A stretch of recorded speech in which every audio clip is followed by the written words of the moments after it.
$2 million. Did you think the $2 million price for something that was about to go belly up, did you think you were paying too much, or you felt you got a good deal because you had the UFC, you had all the branding, you had everything already in place? You weren't going to have to put that up.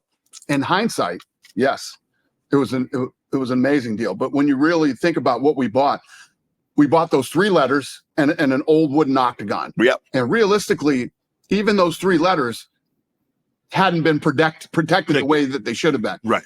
He had sold off the video game rights, all the VHS and home video rights, which at the time that was the money, was big. Exactly. We only had, like, I want to say we had 12 or 13 contracts with guys at the time. So there was a lot of work that needed to be done. It's easy to look back now and say, oh man, they got the UFC for $2 million. People don't really understand or know what it really took and all the work that had to go into turning this thing around. But you had to invest, you went $40 million in debt. Right. On the top of the $2 million that you had spent in order to, and obviously we know what it's worth now. But as like you said, you only had X amount of fighters under contract. So we are back with another breakdown episode. Hey, I am your host, Dave, an almost 10-year intellectual property attorney dealing with everything, trademarks, the patents, the copyrights, trade secrets, you name it. Now, Dana White, we all know Dana White was recently on Shannon Sharp's club, Shay Shay. He was talking about the UFC and how he really overpaid for it.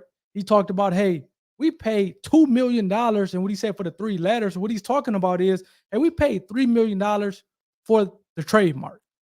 Those 3 letters were a trademark, and he actually said they had, the prior owner had sold off the video rights, and again, all that stuff is copyrights. When you're talking about video rights and production rights, all that stuff, that's copyright. So it seems like the old owner had sold off the copyrights in terms of the ability to be able to kind of stream and showcase these fights via video. And it's interesting whether or not they actually got those copyrights or those rights back.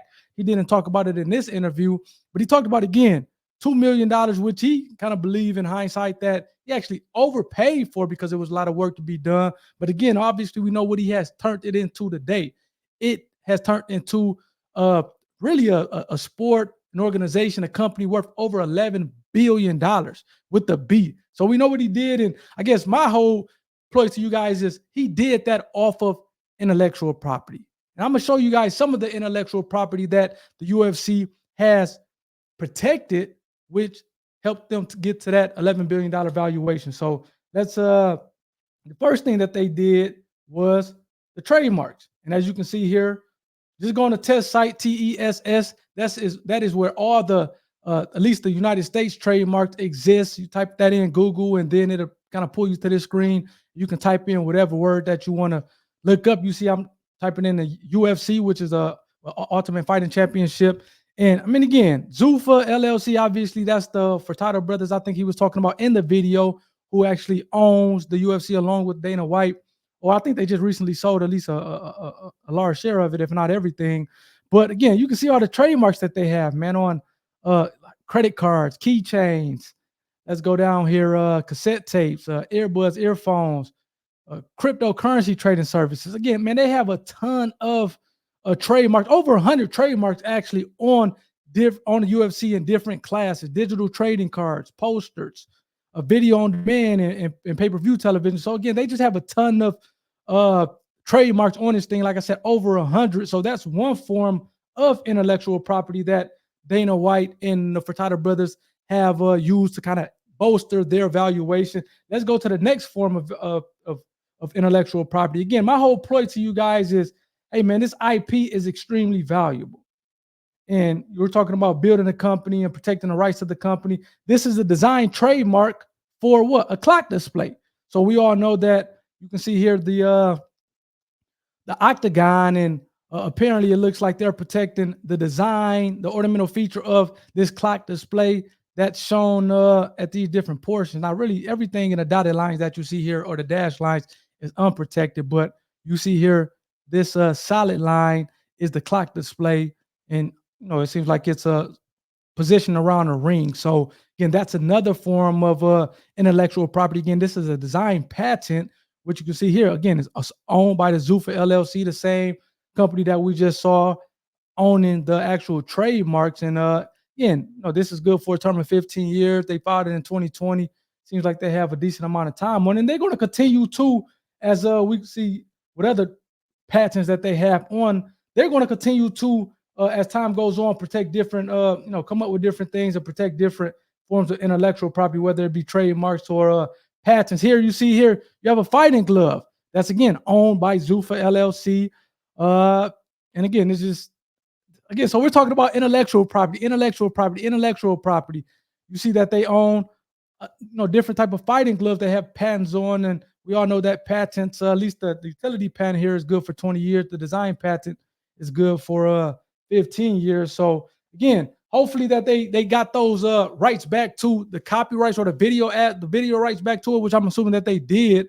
But again, when you're talking about overpaying for a company that's you pay $2 million for that. What he said, he had 12 fighters, which we all know the talent is kind of big in these type of things, but you have the 12 fighters, you had the UFC and that kind of branding, which again was extremely important. And then, you had to go to work, like you said, but then all those years later, 20 plus years later, and worth over 11 billion. And I can tell you as an IP attorney that was all because of, not all because of, but a big part of that was because of the actual intellectual property that they protected. Dana White, his partners, the UFC, that they protected. So again, we all talk about, hey man, is this IP worth stuff? This is IP worth stuff. He essentially paid $2 million. He said it for 3 letters, which is the trademarks. He paid $2 million mostly for the trademark, which again, talking about whether or not IP is valuable, he paid $2 million for the actual trademark. There's some other stuff along with it, but again, he said mainly for those 3 letters, he had to kind of build up from the ground up, because a lot of the stuff maybe wasn't in place the way it needed to be in place. So when you kind of peel back the layers, ultimately the $2 million, and he had the 12 fighters, but was pretty much for the actual trademark. He actually said that they sold off the video rights, which again is a copyright. The actual previous owners sold off the copyrights to it. So yeah, we're talking about this intellectual property and the fact that it's valuable. We just heard him on Club Shay talk about, hey, I know a lot of times they don't make it clear, but that's my job as an IP attorney, to make these videos, inform you, pull back the layers and see, hey, what is he really talking about, this intellectual property? Yeah, he paid $2 million for the UFC, but what does that really mean? It means that he paid $2 million for the trademark. They sold off the video rights. That's a copyright. So the $2 million that they paid for UFC didn't even include the copyrights or the rights to actually kind of produce the video, showcase the videos, distribute the videos, which again, maybe they would have paid more if they did have those rights. So get the intellectual property, protect your intellectual property, whatever you're doing, whether you're starting a fighting company, whether you're starting a restaurant, whether you're starting a tech company, make sure you identify strategically that different forms of intellectual property, whether it's trademarks, copyrights, patents, trade secrets. Make sure you're protecting that stuff. And one day, as Dana White, you may be able to sell for billions of dollars and have a nice payday. All right. Until next time, take care. Peace.